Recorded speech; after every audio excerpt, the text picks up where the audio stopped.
বন্ধুরা, ফুটন্ত গরম জলে দই মিশিয়ে দুর্দান্ত স্বাদের অবাক করা তুলোর মতো নরম পরোটা বানানো যায়। ভিডিওটা না দেখলে বিশ্বাসই হবে না। প্রতিটা পরোটা একদম তুলোর মতো নরম হবে, দুদিন রেখে দিলেও শক্ত হয়ে যাবে না। কিছু সিক্রেট উপকরণ দিয়ে পরোটাগুলো তৈরি করব, একদম ইউনিক টেস্ট আসবে, খেতে অসাধারণ লাগবে।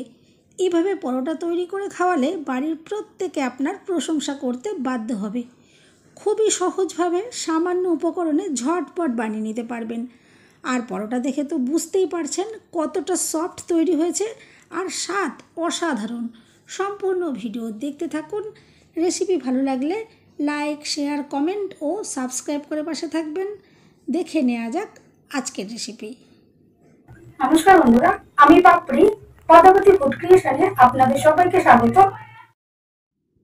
প্রথমে দেখুন, আমি এখানে নিয়েছি টক দই। এখানে একটা কাপের হাফ কাপ মতো আমি টক দই নিয়েছি। আর এই টক দই প্রথমে ভালো করে আমি ফেটিয়ে নেব। তার জন্য দেখুন, একটা বাটির মধ্যে আমি দইটা নিয়ে নিচ্ছি।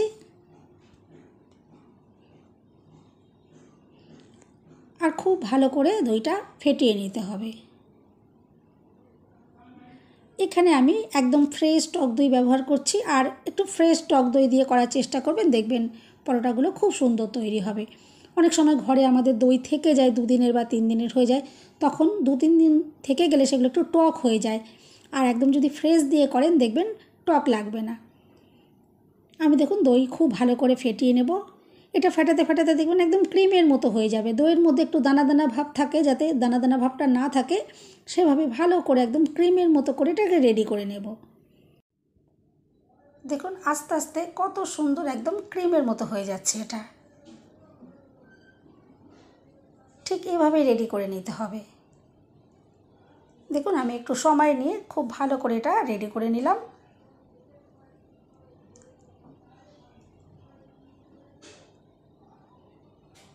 দইটা এখন একদম রেডি হয়ে গেছে। আমি এটা এখন একটু সাইডে রেখে দিচ্ছি। এখন আমি এখানে দেখুন একটা জায়গা নিয়ে নিলাম, আর নিয়ে নিচ্ছি ময়দা।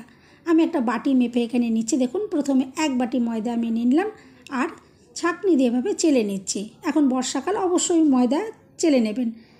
এখানে দেখুন আমি আরও হাফ বাটি ময়দা নিয়ে নিচ্ছি। আমি আমার প্রয়োজন মতন এখানে ময়দা নিলাম। আপনাদের যেরকম পরিমাণে পরোটা তৈরি করতে চান সেরকম পরিমাণে ময়দা ব্যবহার করবেন।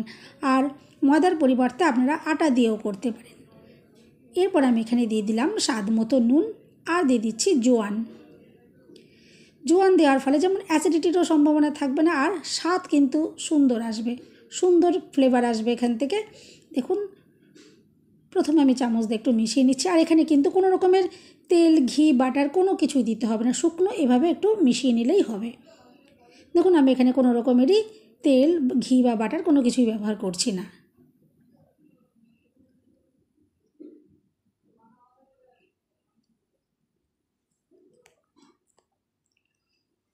এরপরে পরোটা যাতে দুর্দান্ত একটা স্বাদ আসে, তার জন্য আমি এখানে কিছুটা কারি পাতা দেখুন খুব ভালো করে একটু কুচিয়ে নিয়েছি, সেটা দিলাম।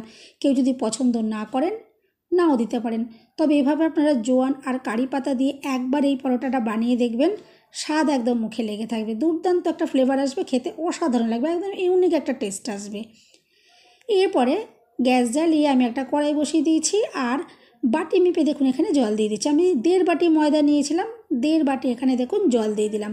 আর মাপটা কিন্তু অবশ্যই খেয়াল রাখবেন, তবেই কিন্তু পারফেক্ট ডোটা রেডি হবে। আমি যেহেতু 1.5 বাটি এখানে ময়দা দিয়েছিলাম, তাই যতটা ময়দা ঠিক সম পরিমাণে এখানে জলটা দিতে হবে।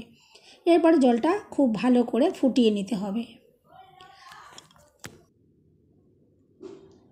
দেখুন আস্তে আস্তে জল ফুটতে শুরু করছে।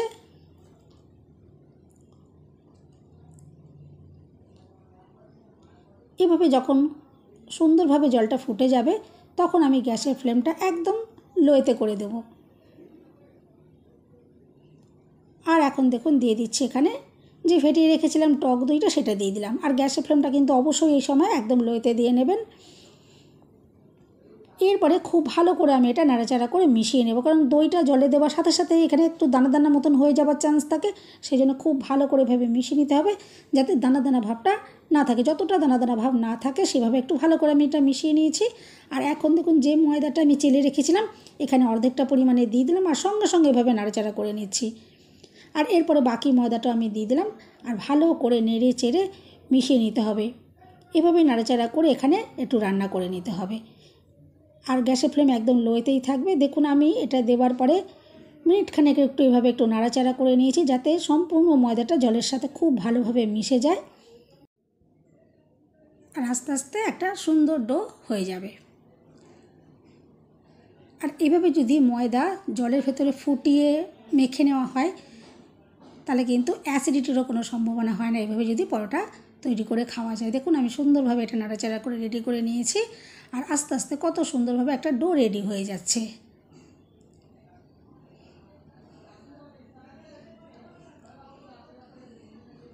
এভাবে দেখুন ডোটা যখন তৈরি হয়ে গেল আমি এরপরে গ্যাসটা অফ করে দেব,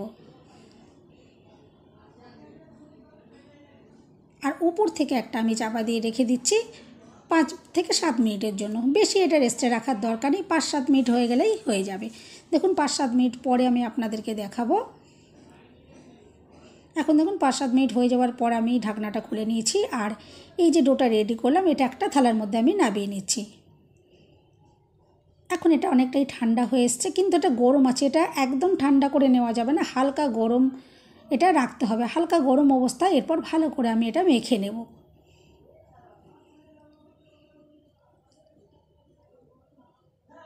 দেখুন এখন হালকা গরম রয়েছে, এটা ভালো করে মেখে নিতে হবে। আর এভাবে তৈরি করার সময় এইখানে দেখবেন সাদা সাদা একটু দলা দলা থেকে যেতে পারে, সেইগুলো কিন্তু খুব ভালো করে মেখে রেডি করে নিতে হবে, নাহলে বেলার সময় প্রবলেম হবে। আমি এটা খুব ভালো করে ময়দাটা মেখে নিচ্ছি এখন। এরপর প্রয়োজন পড়লে হাতে একটু সাদা তেল দিয়েও মেখে নিতে পারেন। দেখুন আমি একটু হাতে 1/2 চামচ মতো সাদা তেল দিয়ে এটা মেখে নিচ্ছি। বন্ধুরা রেসিপি ভালো লাগলে একটা লাইক দিতে একদম ভুলবেন না, চ্যানেলটা সাবস্ক্রাইব করে আমার পাশে থাকার অনুরোধ রইল। বেল বাটন ক্লিক করে রাখবেন, আমি যখনই নতুন ভিডিও আপলোড করব সঙ্গে সঙ্গে নোটিফিকেশান সবার আগে আপনি পেয়ে যাবেন। দেখুন খুব ভালো করে আমি ময়দা মেখে নিয়েছি, ময়দা একদম মসৃণ করে দেখুন মেখে নিতে হবে। আর আমি আশা করছি ময়দা মাখাটা দেখে আপনারা বুঝতেই পারছেন যে কতটা সুন্দর মসৃণভাবে এটা মাখা হয়েছে, আর খুব শক্তও নয় আর খুব নরমও নয়। এভাবেই ময়দার ডোটা রেডি করে নিতে হবে। দেখুন কত সুন্দরভাবে ডোটা রেডি হয়ে গেছে। এখন এখান থেকে আমি লেচি তৈরি করে নেব।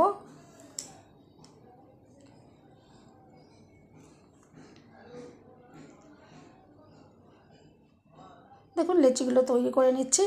আপনারা আপনাদের পছন্দ মতন ছোটো বা বড় যেরকম সাইজের করতে চান সেভাবে করলেই হবে। আমি এখানে মিডিয়াম সাইজের দেখুন লেচিগুলোকে রেডি করে নিচ্ছি। এখানে মিডিয়াম সাইজের করে নিলেই বেশি ভালো হবে, খুব বেশি মোটা বা খুব পাতলা না করলেও চলবে। দেখুন আমি মিডিয়ামভাবে লেচিগুলো রেডি করে নেবার পরে এবারে হাতে এভাবে গোল গোল করে রেডি করে নিচ্ছি। অনেক বন্ধুরাই আছেন হয়তো গোল করে বেলতে পারেন না, এভাবে যদি আগে লেচিটাকে গোল করে নেওয়া হয় হাতে, তাহলে কিন্তু যখন বেলার সময় লুচি হোক বা পরোটা হোক সেগুলো কিন্তু গোল গোল তৈরি করে বেলতে পারা যায়। আমি দেখুন প্রত্যেকটা লিচিকেই এভাবে গোল গোল করে রেডি করে নেব। এভাবে গোল গোল করে রেডি করে নিলে বেলার সময় খুব সুবিধা হবে। দেখুন প্রত্যেকটা লেচি আমি এভাবে একটু গোল গোল করে হাতের তালুতে দেখুন ঘষে এভাবে গোল পাকিয়ে নিচ্ছি।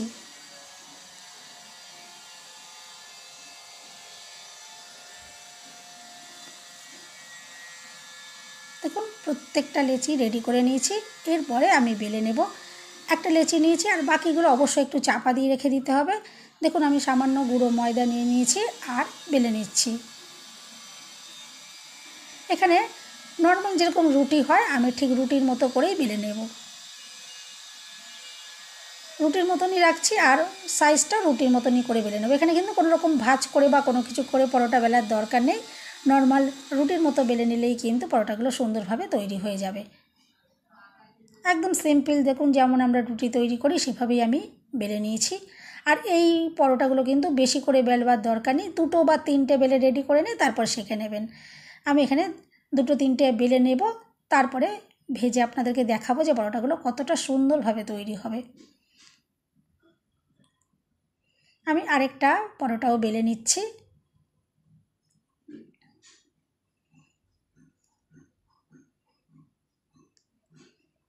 এরপরে ভেজে নেওয়ার জন্য আমি ফ্রাই প্যান গ্যাস জ্বালিয়ে বসিয়ে দিয়েছি আর পরোটা দিয়ে দিলাম।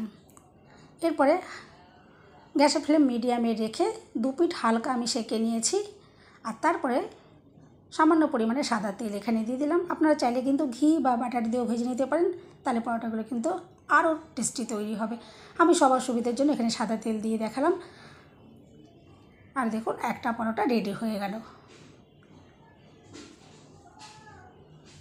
আর পরোটার স্কিনটা দেখে বুঝতে পারছেন যে পরোটাটা কতটা সুন্দরভাবে রেডি হয়েছে। এরপরে আমি আরও একটা পরোটা একটু ভেজে দেখিয়ে দিই। দেখুন কতটা যে দুর্দান্ত দেখতে লাগছে, আমি আশা করছি আপনারা দেখে বুঝতেই পারছেন। এরপর আরেকটা পরোটা আমি দিয়ে দিলাম আর ঠিক একইভাবে 2 পিঠ প্রথমে উল্টে পাল্টে একটু সেঁকে নেব। আর তারপরে আমি এখানে ওপর থেকে একটু সাদা তেল দিয়ে দিচ্ছি।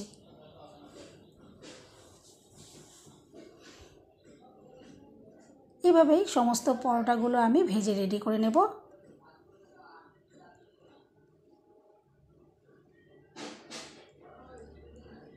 বন্ধুরা, এই পরোটাগুলো এতটাই যে টেস্টি তৈরি হয়, এই পরোটাগুলো খাবার জন্য কিন্তু কোনো কিছুরই প্রয়োজন হবে না, শুধুই খাওয়া যাবে, এতটাই টেস্টি। এভাবে আপনারা অন্তত একবার বানিয়ে দেখবেন, এই পরোটাগুলো খেতে কিন্তু অসাধারণ লাগে। আর পরোটা কতটা যে নরম তুলতুলে তৈরি হয়েছে, আমি একটা পরোটা আপনাদেরকে একটু ভেঙেও দেখিয়ে দেবো যে পরোটা কতটা সুন্দর নরম তুলতুলেভাবে তৈরি হয়েছে।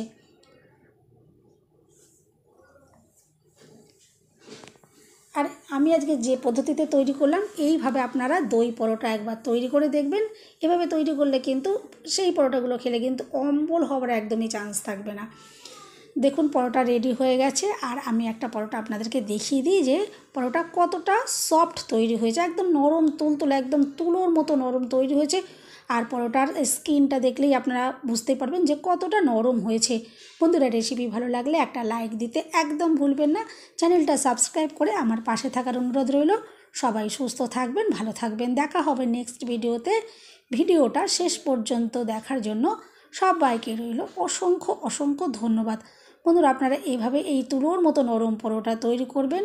আর সকালে জলখাবারের জন্য বানাতে পারেন, বা রাতের ডিনারেও বানাতে পারেন, বা স্কুলের টিফিনে দিতে পারেন, সব থেকে ভালো হবে। এগুলো কিন্তু একদমই শক্ত হয়ে যাবে না, 2 দিন রেখে দিলেও ঠিক এরকমই নরম তুলতুলে থাকবে। এভাবে ট্রাই করবেন। আমি আশা করছি আজকের রেসিপি আপনাদের ভালো লাগলো।